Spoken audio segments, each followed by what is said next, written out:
Hello students, अब हम आपको आरबीएससी क्लास 10 चैप्टर 3 जेनेटिक्स का सेकंड वीडियो में डाई हाइब्रिड क्रॉस के बारे में बताने जा रहे हैं। और अभी पहले वीडियो में आपने मोनो हाइब्रिड क्रॉस तक देखा होगा।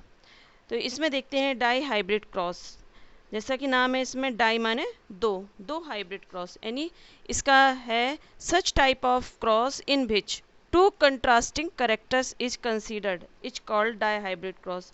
ऐसे क्रॉस जिसमें दो कंट्रास्टिंग करेक्टर्स लिए जाते हैं उसे हम डाई हाइब्रिड क्रॉस कहते हैं। अब जैसे दो कंट्रास्टिंग करेक्टर किस तरह से, जैसे ये है येलो राउंड, दो हो गए करेक्टर्स कंट्रास्टिंग करेक्टर, येलो भी है और राउंड भी है। इसमें ये ग्रीन है और ये रिंकल है। अब इसमें इन दोनों का अब हम, ये तो पेरेंटल जनरेशन है, ये वाली येलो के लिए तो कैपिटल बाई वाई आया है, राउंड के लिए कैपिटल आर आर आया है, और ग्रीन के लिए स्मॉल बाई बाई से शो किया है, अलील है ये, और ये रिंकल के लिए स्मॉल आर आर अलील से शो किया है। तो ये तो है पेरेंटल जनरेशन। अब हम इसका गैमेट फॉर्मेशन करते हैं। तो गैमेट फॉर्मेशन में इसका बाई, कैपिटल बाई और कैपिटल आर लेके गैमेट का फॉर्मेशन हो गया ये। और इसमें से गैमेट का फॉर्मेशन किया तो स्मॉल बाई और स्मॉल आर ले लिया। अब ये जब गैमेट का फॉर्मेशन होता है, फिर इसके बाद हम इसमें क्रॉस कराएंगे। इन दोनों का जब हम क्रॉस कराएंगे F1 जनरेशन के लिए, तो इससे बनने वाले जो गैमेट्स होंगे वो इस प्रकार से होंगे, by, capital by, small by, capital R और स्मॉल आर। तो इस तरह से ये F1 जनरेशन में ये F1 जनरेशन। इसके बाद हम इसका जब पॉलिनेशन कराते हैं F2 जनरेशन के लिए, फिर इसमें ये देखते हैं कि जब ये इसका F1 जनरेशन के साथ में इसका जब हमने पॉलिनेशन कराया तो इससे बनने वाले वो गैमेट इस प्रकार से होंगे। इसमें से कैपिटल बाई, कैपिटल आर एक ये ले लिया, स्मॉल बाई, स्मॉल आर एक ये हो गया। इसके बाद capital by, sorry small by के साथ में ये कैपिटल आर एक इसका और इसका ले लिया, और एक कैपिटल बाई के साथ में ये स्मॉल आर। तो ये चार प्रकार के इसमें ये गैमेट्स, चार प्रकार के गैमेट्स का फॉर्मेशन हुआ। अब आगे इनका जो हम चेकर बोर्ड के द्वारा हम इसका जब हम रेशो पढ़ेंगे तो वो आगे अभी हम इंडिपेंडेंट असॉर्टमेंट के बारे में बताएंगे जब मेंडल्स के लॉ में, तब उसमें बता देंगे इसका आगे का। लेकिन अभी आपको डाई हाइब्रिड क्रॉस समझाने के लिए इतना ही काफ़ी है। तीसरा है इसमें, ये नेक्स्ट है try hybrid cross. Try hybrid में है, इसमें जैसे डाई हाइब्रिड में दो कंट्रास्टिंग ट्रेट्स लिए थे, इसमें तीन कंट्रास्टिंग ट्रेट्स ले लेंगे। जैसे एक तो इसमें जैसे है, आप ले लीजिए येलो राउंड, और एक ट्रेट और ले लीजिए कोई सा भी येलो राउंड के साथ में, इसमें टॉल ले लीजिए इसका, इसमें ग्रीन रिंकल और एक डार्फ ले लीजिए, तो तीन कंट्रास्टिंग ट्रेट हो गए इस तरह से। तीसरा है पॉलीहाइब्रिड। पॉलीहाइब्रिड में क्या होता है कि मैनी कंट्रास्टिंग ट्रेट्स लिए जाते हैं।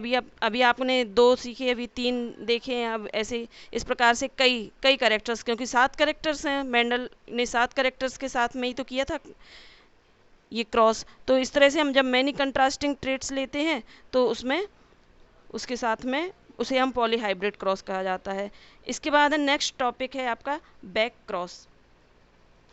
बैक क्रॉस, तो बैक क्रॉस के लिए पहले हम डेफिनेशन देखेंगे। इफ़ F1 जनरेशन टी और स्मॉल टी, ये F1 जनरेशन से बनने वाला जो गैमेट था, ये कैपिटल टी और small T, is cross with any one parent, किसी भी पेरेंट के साथ में इसका जब हम क्रॉस कराते हैं, जैसे यहाँ पर लीजिए आप,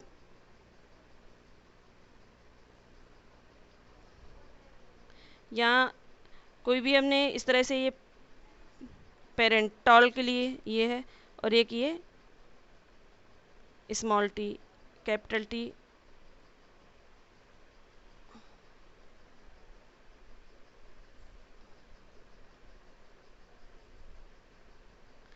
इससे बनने वाला ये गैमेट होगा, और इससे बनने वाला स्मॉल टी, ये इस तरह से। फिर इन दोनों का जब हमने क्रॉस कराया तो कैपिटल टी और स्मॉल टी। तो ये F1 जनरेशन में ये जब ये ऑफ स्प्रिंग प्राप्त हुई F1 जनरेशन में, फिर जब हम इसका क्रॉस बैक क्रॉस यानी पीछे जो जो ये पेरेंटल जनरेशन है, ये वाली ये पेरेंट्स हैं, ये गैमेट्स हैं और ये ऑफस्प्रिंग है। जब हम इस ऑफस्प्रिंग का क्रॉस पेरेंटल जनरेशन के साथ कराते हैं तो इसे हम बैक क्रॉस कहते हैं। जैसा कि नाम है बैक क्रॉस, यानी F1 जनरेशन में बनने वाली जो ऑफस्प्रिंग है इसको हमने बैक क्रॉस करा दिया है, यानी पेरेंट जनरेशन के साथ में। तो इसी आधार पर बैक क्रॉस को दो क्लासेस में, दो तरह से क्लासीफाई किया गया है। एक तो है टेस्ट क्रॉस और दूसरा है आउट क्रॉस। तो अब टेस्ट क्रॉस समझेंगे, पहले आउट क्रॉस समझेंगे। देखिए out cross, if F1 generation capital T small t, ये है etch cross with dominant parent capital T। यदि हम किसी भी F1 जनरेशन में से प्राप्त जो ऑफस्प्रिंग है, F1 जनरेशन में जैसे हमको ये मिला है कैपिटल T स्मॉल t, इसको हम डोमिनेंट पेरेंट ले लें कैपिटल T, ये डोमिनेंट पेरेंट एक चीज़ का जरूर ध्यान रखना, आउट क्रॉस में क्या होता है कि जो F1 जनरेशन से प्राप्त ऑफस्प्रिंग का क्रॉस कराना है डोमिनेंट पेरेंट के साथ में, और जो टेस्ट क्रॉस का मतलब होता है कि F1 जनरेशन से प्राप्त ऑफस्प्रिंग का क्रॉस कराना है रेसेसिव पेरेंट के साथ में। तो ये तो आउट क्रॉस पढ़ा रहे थे हम। आउट क्रॉस में डोमिनेंट पेरेंट है ये कैपिटल T। डोमिनेंट का मतलब हम पहले भी बता चुके हैं कि जो करेक्टर प्रभावी रहते हैं, जिसका प्रभाव दिखता है वो डोमिनेंट कहलाता है, तो ये डोमिनेंट है। और जिसका प्रभाव नहीं दिखता है तो वो रेसेसिव कहलाता है। तो ये कैपिटल T स्मॉल t ये F1 जनरेशन से प्राप्त हुई ऑफस्प्रिंग थी। इसका जब गैमेट का फॉर्मेशन किया तो कैपिटल T स्मॉल t को यहाँ पे सेपरेट कर दिया और इसका ये गैमेट को एक बार लिख दिया कैपिटल T में। अब इसके बाद जब इसको क्रॉस कराना है तो सबसे इजी तरीका होता है कि आप पहले चेकर बोर्ड बनाइए। आपने ये इस तरह से चेकर बोर्ड बना लिया, इस तरह से 3 भागों में इसको डिवाइड कर दीजिए। इस तरह से ये वाला पोर्शन है ये मेल, ये फीमेल का साइन है ये। अच्छा, इसमें ये वाले गैमेट्स को 1 और 2 ये वाले, इनको तो आप ऊपर लिखेंगे यहाँ पर कैपिटल T और स्मॉल t को यहाँ लिख दिया, और ये वाला जिसका जो डोमिनेंट पेरेंट के साथ क्रॉस कराना है उसको मैंने यहाँ लिख दिया। अब इसके बाद आप इसका इससे क्रॉस कराएंगे तो कैपिटल T इधर है, कैपिटल T इधर है, तो इससे जो बनने वाली जो ऑफस्प्रिंग होगी वो इस तरह से होगी कैपिटल T, ये वाली टॉल प्लांट होगा। और इसका हमने जब क्रॉस कराया इसके साथ में तो ये कैपिटल T और स्मॉल t, ये भी टॉल प्लांट है, दोनों ही टॉल प्लांट है, लेकिन ये कैसा है, ये होमोजाइगस है और ये हेट्रोजाइगस है। होमोजाइगस का मतलब है इसमें एक से सेम एलील हैं ये दोनों, और इसमें कैपिटल T और स्मॉल t है, इसलिए ये इसको हेट्रोजाइगस कहेंगे। चलिए ठीक है, अब हम देखते हैं इसका फिनोटाइप रेशो और जीनोटाइप रेशो देखते हैं। फिनोटाइप का मतलब बताया था मैंने, फिजिकल अपीयरेंस देखते हैं। तो फिजिकल अपीयरेंस में आपको दोनों पौधे किस तरह के दिखाई दे रहे हैं, इसमें दोनों ही टाल हैं, टॉल प्लांट है, ये भी टॉल है, ये भी टॉल है, देखने में दोनों टॉल दिखाई दे रहे हैं। तो इसका फिनोटाइप रेशियो तो 100% रहा, रेशो तो इसका 100% आया क्योंकि दोनों प्लांट टॉल है। लेकिन जब इसका जीनोटाइप रेशो देखेंगे तो जीनोटाइप में देखते हैं कि इसमें जो जीन है वो किस तरह के हैं, इसमें एलील, ये तो इसमें कैपिटल T आया है दोनों में, ये तो होमोजाइगस है, और एक जी हेट्रोजाइगस आया है। तो इसमें 1:1 यानी 50% तो जो प्लांट प्राप्त होंगे वो होमोजाइगस होंगे और 50% जो प्लांट प्राप्त होंगे वो हेट्रोजाइगस होंगे। तो इस तरह से इसका जो जीनोटाइप रेशो इस तरह से लिखा जाएगा, यानी 1:1 50% और ये 50% का रेशो रहेगा। 50% तो होमोजाइगस और 50% हेट्रोजाइगस। अब नेक्स्ट है test cross. If F1 generation से प्राप्त जो ऑफस्प्रिंग है capital T small t is cross with recessive parent. Recessive parent में देखिए, अब आप ध्यान से देना है, ध्यान दीजिए, स्मॉल t आया है इसमें recessive parent, then it is called as test cross. तो इसे हम टेस्ट क्रॉस कहते हैं। तो इसमें हम देखिए, पहले हम देखते हैं F1 जनरेशन से जो प्राप्त ऑफस्प्रिंग है, इसमें हमें टाल प्लांट लिया है, ये भी हेट्रोजाइगस है, कैपिटल T स्मॉल t, और इसका हमें रेसेसिव पेरेंट के साथ में क्रॉस कराना है। तो जो डॉर्फ पेरेंट, क्योंकि डॉर्फ करेक्टर रेसेसिव होता है, तो इसमें स्मॉल t देखिए ये लिखा हुआ है, ये रेसेसिव है, तो ये पेरेंट है। अभी ये ऑफस्प्रिंग है और ये पेरेंट है। अभी इन दोनों का पहले तो देखें gamete formation.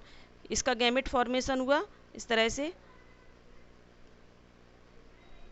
Capital T small T का ये गैमेट फॉर्मेशन है, तो इससे एक कैपिटल टी बना और एक स्मॉल टी बना, और इसमें स्मॉल टी है तो इससे एक स्मॉल टी गैमेट बना। अब इसके बाद हम इसका क्रॉस कराएंगे, तो इसमें जब क्रॉस कराएंगे तो इसमें चेकर बोर्ड बनाना होगा आपको इस तरह से। सेम वही तरीका है चेकर बोर्ड बनाने का और क्रॉस कराने का जो अभी आउट क्रॉस में कराया था। तो इसमें पहले हमने ये कैपिटल टी स्मॉल टी को यहाँ ऊपर लिखा है और ये स्मॉल टी जिससे क्रॉस कराना है उसको इधर पे, फिर इन दोनों का आपने ये क्रॉस कराया है इधर पे, कैपिटल टी स्मॉल टी का इधर पे।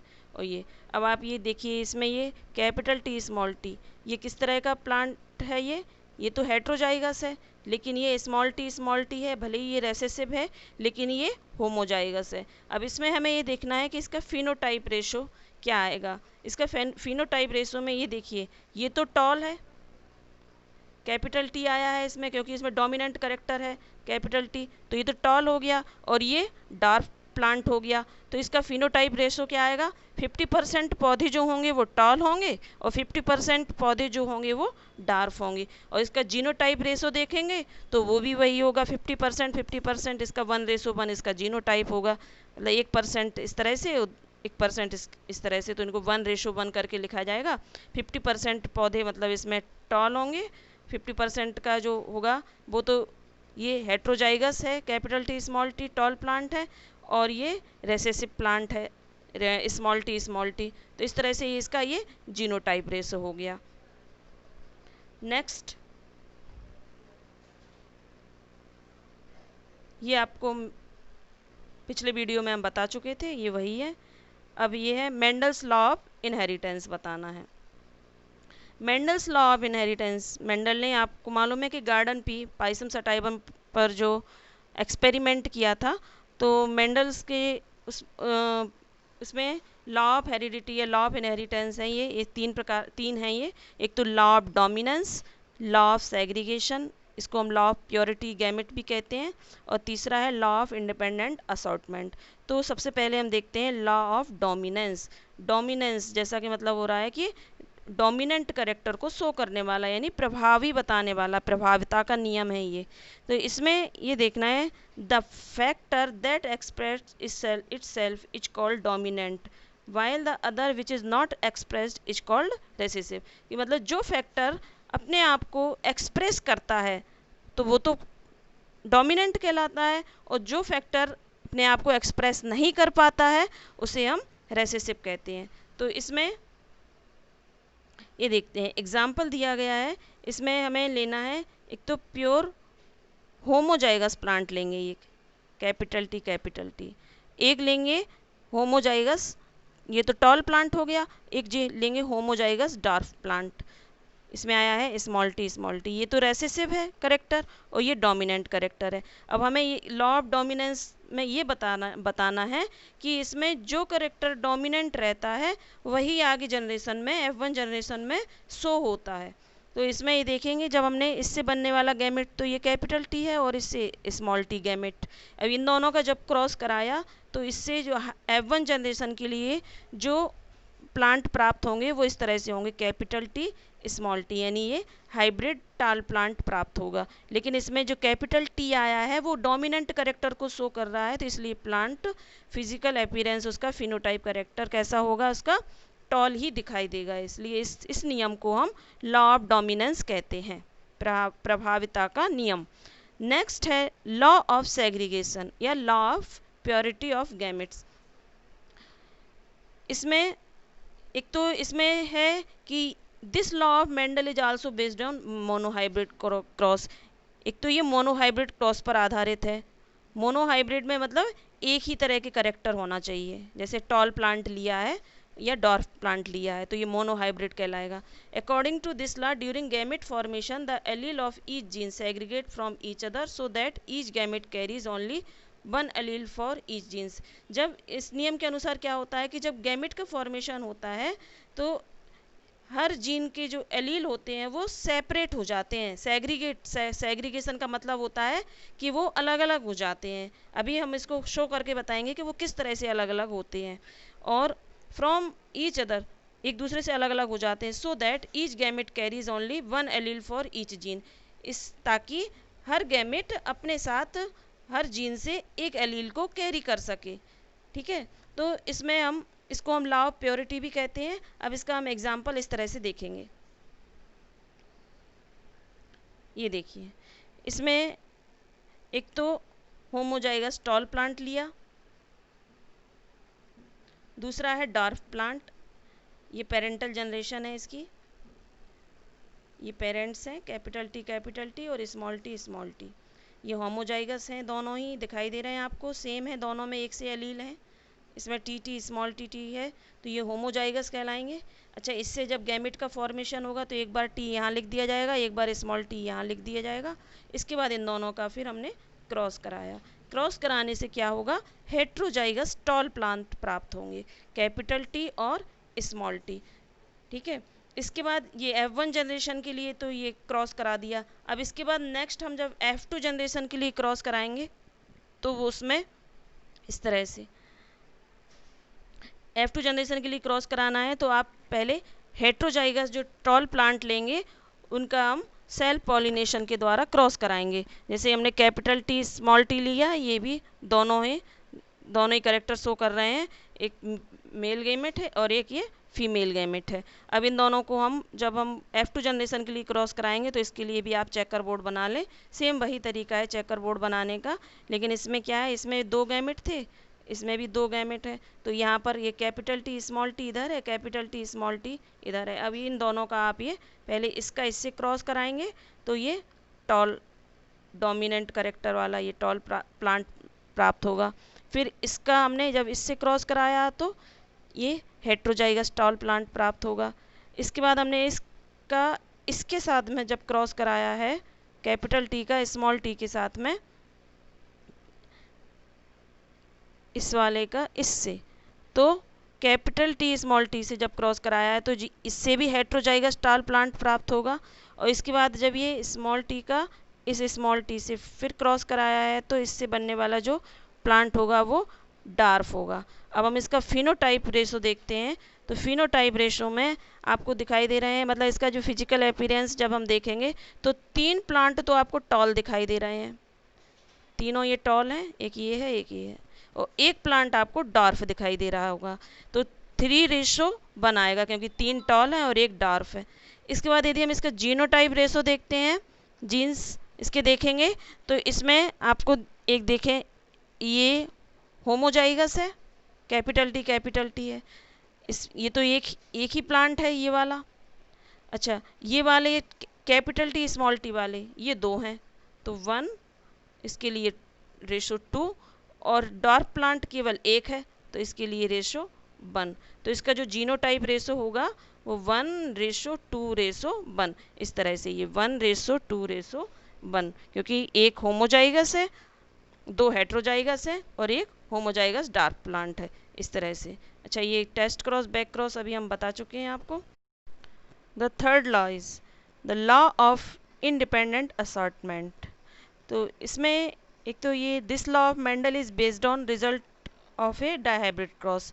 ये वाला जो मेंडल का नियम है लॉ ऑफ इंडिपेंडेंट असॉर्टमेंट, ये एक तो डायहाइब्रिड क्रॉस पर आधारित है। और इसके अकॉर्डिंग क्या है कि द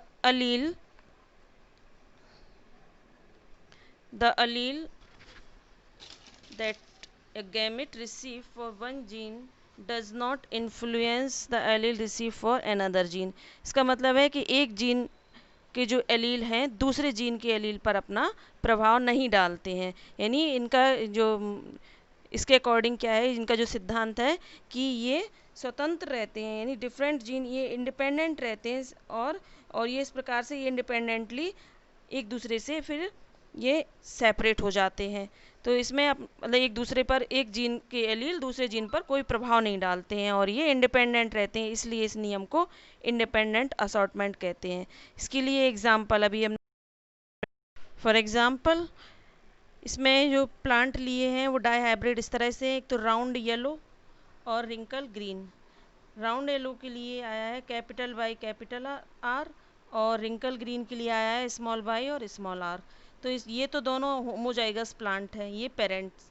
अब इससे बनने वाले जो गैमेट्स हैं वो कैपिटल वाई कैपिटल आर और रिंकल एंड ग्रीन के बनने वाले जो गैमेट्स होंगे वो स्मॉल वाई स्मॉल आर होंगे। अब इसके बाद हमने जब इसका F1 जनरेशन के लिए क्रॉस कराया तो इससे बनने वाली जो ऑफस्प्रिंग होगी वो होगी capital by capital R small R. तो ये चारों तरह के जो गैमेट्स थे वो एक F1 जनरेशन में आकर मिल गए और ये हेट्रोजाइगस प्लांट का फॉर्मेशन हो गया। अब इसके बाद F1 जनरेशन से प्राप्त जो ऑफस्प्रिंग है इसका हमने जब क्रॉस कराया और सेल्फ पॉलिनेशन कराने के बाद इससे जो हमें ऑफस्प्रिंग मिली है वो इस तरह से है capital Y capital R, capital Y small Y capital R और capital small Y small R. इस तरह से ये 4 जनरेशन है। अब इनको हम चेकर बोर्ड के द्वारा इनमें क्रॉस कराते हैं F2 जनरेशन के लिए। तो इसमें आप चेकर बोर्ड अभी पिछले वाले क्रॉस में भी बताया था, बैक क्रॉस टेस्ट क्रॉस इनमें सभी में बताए थे चेकर बोर्ड बनाने का तरीका आपको। अब इसमें जैसे कि ये 4 गैमेट्स हैं तो इनको चारों को लिखना है, हॉरिजॉन्टल भी लिखना है और वर्टिकल भी लिखना है। अब ये हॉरिजॉन्टल और वर्टिकली इनको हमें क्रॉस कराना है तो इस तरह से ये हमें ऑफस्प्रिंग प्राप्त होंगी। तो जब हमने फर्स्ट लाइन में बने हुए जो गैमेट्स हैं इसको फर्स्ट गैमेट से जब हमने क्रॉस कराया, ये मेल गैमेट ये फीमेल गैमेट, ये मेल गैमेट है और ये फीमेल गैमेट है। जब हमने इनका क्रॉस कराया तो ये पहले वाले जो जब लाइन में जो सारे जो प्लांट प्राप्त हुए वो हैं कैपिटल बाई आर का कैपिटल बाई आर से क्रॉस कराने पर येलो राउंड पौधे प्राप्त हुए। कैपिटल बाई स्मॉल आर का कैपिटल बाई कैपिटल आर से जब क्रॉस कराया तो जब इन से बनने वाले जो पौधे हुए वो भी capital by capital R by और कैपिटल आर और स्मॉल आर। अब आप देख रहे हैं इसमें 2 बाई तो ये कैपिटल है, एक आर भी कैपिटल है और एक ये स्मॉल आर है। तो इस तरह से इसमें से ये बनने वाले जो प्लांट हुए वो इस तरह से येलो राउंड ये चारों पौधे हैं। इसके बाद हमने जब दूसरी लाइन के जब ये कैपिटल बाई स्मॉल आर का फर्स्ट हॉरिजॉन्टल लाइन से जो हमने जब क्रॉस कराया तो इनसे बनने वाले प्लांट भी सेम इसी तरह से हमें क्रॉस कराना है। जैसे कैपिटल बाई कैपिटल आर का कैपिटल वाई स्मॉल आर से कराया तो कैपिटल वाई और स्मॉल आर और कैपिटल आर। तो इससे जो इसका जो पौधा जो इसका फिनोटाइप जो करेक्टर रहा वो भी इसका येलो राउंड रहा है क्योंकि इसमें येलो वाई डोमिनेंट करेक्टर है और राउंड भी आर भी डोमिनेंट करेक्टर है। अच्छा इसमें देखते हैं तो इसमें दोनों बाई कैपिटल आए हैं तो एक तो इसमें ये डोमिनेंट है लेकिन ये इसमें ये स्मॉल आर आया है तो ये रिंकल्ड है। अब इसमें ये देखिए इसमें वाई है और इसमें भी आर है तो ये येलो राउंड हो गया। इसमें केवल कैपिटल बाई है और ये सारे स्मॉल लेटर हैं तो कैपिटल बाई है तो येलो ये डोमिनेंट कलर है और रिंकल आया है ये स्मॉल आर के लिए आया है। इस तरह से ये थर्ड रो में भी हमें कराना है और ये फोर्थ रो में भी इस तरह से क्रॉस कराएंगे। तो इससे जो बनने वाली ऑफस्प्रिंग है इसमें हम इनका ये देखेंगे सबसे पहले कि फिनोटाइप करेक्टर्स फिनोटाइप रेशो जो है वो किस तरह से होगा। तो इसमें आप जब इसमें आप चेकर बोर्ड में आप फाइंड आउट करेंगे तो 9 प्लांट तो होंगे राउंड येलो कलर के, 3 प्लांट होंगे आप इसमें से देख सकते हैं 3 प्लांट होंगे ग्रीन राउंड कलर के, 3 प्लांट होंगे येलो एंड रिंकल कलर के और केवल एक प्लांट होगा ग्रीन और रिंकल कलर का। तो ये तो हो गया इसका फिनोटाइप। अब हम देखते हैं जीनोटाइप। जीनोटाइप में जब आप देखेंगे कि इसमें सारे जो गैमेट्स का फॉर्मेशन हुआ है तो इसमें पहले हम वो देखेंगे कि बाई और कैपिटल आर कितने पौधे बने तो केवल एक था, एक इसके लिए 1 आ गया। इसमें देखिए कैपिटल वाई कैपिटल आर केवल एक है, ये वाला 1 है। ठीक है, इसके बाद अब ये देखेंगे हम काउंट करना होता है इसमें। फिर दूसरा देखते हैं कैपिटल वाई स्मॉल आर और कैपिटल आर ये कितने पौधे आए हैं कैपिटल वाई के साथ में स्मॉल बाई और कैपिटल आर। ये देखिए एक तो ये है कैपिटल बाई स्मॉल आर और ये कैपिटल आर। इस तरह से फाइंड आउट करेंगे तो आपको 2 प्लांट इस तरह से मिलेंगे। तीसरे में फिर देखते हैं capital Y capital R by और कैपिटल आर स्मॉल आर वाले केवल 2 प्लांट मिलेंगे। पूरे चेकर बोर्ड में कितने हैं आप ये देखिए। पहले तो ये टोटल 16 प्लांट है और 16 प्लांट का जो हमने रेशो लिखा है वो इस तरह से लिखा है कि कौन से प्लांट कितनी क्वांटिटी में है। तो ये इस तरह से हमने ये सारा इनका लिख रखा है कि कौन से प्लांट कितने मिले। देखो ये वाला जो प्लांट है स्मॉल बाई और स्मॉल आर केवल एक है, ग्रीन एंड रिंकल, तो ये इसके लिए एक लिख दिया है। इस तरह से अब आप इसमें से फाइंड आउट करके ये इनका जीनोटाइप रेशो आप सेल्फ लिख सकते हैं। Importance of Mendel's law of inheritance. First law importance है, it is extremely important that dominant character are found in living organism. हर लिविंग ऑर्गेनिज्म में जो डोमिनेंट करेक्टर्स पाए जाते हैं because various harmful and lethal genes being recessive, क्योंकि dominant character ही पाए जाते हैं वही शो होते हैं, क्योंकि जो लीथल जीन्स होते हैं या हार्मफुल जीन्स होते हैं वो रेसेसिव होते हैं, वो अपने करेक्टर्स को शो नहीं कर पाते हैं। तो एक तो इम्पोर्टेंस ये हो गया। दूसरा है gene concept is proved by Mendel's law of segregation और law of purity of gametes. Mendel के जो लॉ का एक दूसरा इंपॉर्टेंट है ये कि जो जीन कंसेप्ट है मेंडल का लॉ ऑफ सेग्रीगेशन या लॉ ऑफ प्योरिटी भी इसमें प्रूव किया गया है। तीसरा है according to the law of segregation one gene has 2 allele and it control 2 contrasting trait. दूसरा according to law of segregation के according one gene has 2 allele, एक जीन में के 2 एलील होते हैं and it controls 2 contrasting character, और 2 contrasting character को control करते हैं। जैसे एक जीन में 2 एलील इस तरह से कंट्रास्टिंग करेक्टर को भी शो करेंगे कैपिटल टी स्मॉल टी, तो ये कंट्रास्टिंग करेक्टर्स को शो करते हैं। तो एक जीन में 2 एलील होते हैं।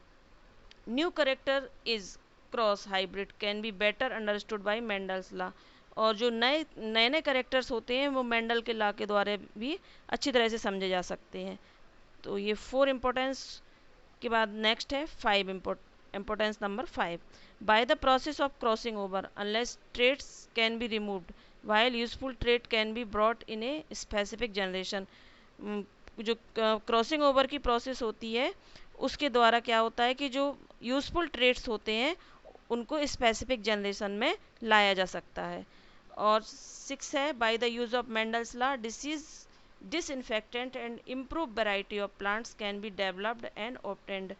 मेंडल्स के लॉ के द्वारा जैसे कोई प्लांट्स जैसे बीमार हैं, डिजीज्ड हैं और इस तरह से प्लांट होते हैं तो उनसे हमें इम्प्रूव्ड वैरायटी को ग्रो करना है, तो मेंडल के लॉ के द्वारा ही ये संभव हो सका है। तो by the use of Mendel's law disease या डिसइंफेक्टेंट जो प्लांट हैं and improved variety of plants can be developed, तो इम्प्रूव्ड वैरायटी के प्लांट्स को डेवलप